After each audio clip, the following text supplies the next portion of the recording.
An important app from Google is now available for the iPhone. Welcome to Digits. I'm Simon Constable. The name of that app is Google Now, and to tell us more about this move, we've got Liz Gannes of All Things Digital. She joins us now from San Francisco. Liz, Hi. thanks for being there. Sure thing. So before we get into how unusual it is, what is the app and what does it do? Well, Google Now is kind of like Siri. Previously, it's been on Android only. It's a personal assistant app, helps you get things done. But I think it's a little bit smarter than what Apple has built for its own users.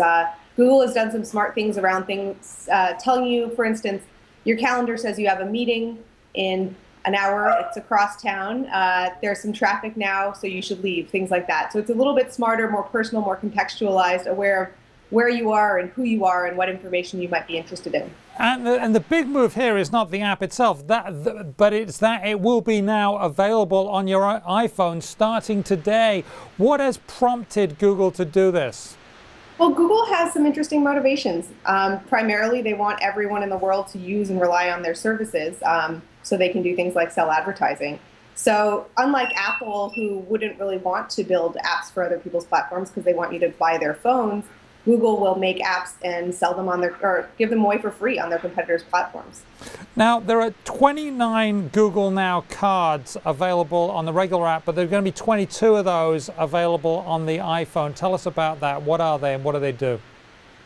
Well, I guess the cards are the way that Google refers to a whole bunch of different categories of information. So sports scores, movie times, things like that.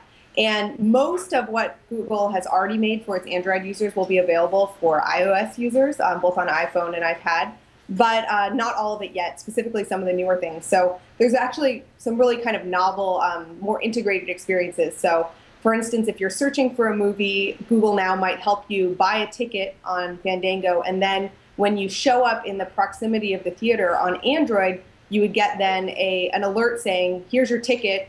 It automatically pull it up for you. You can show it at the door and walk right in.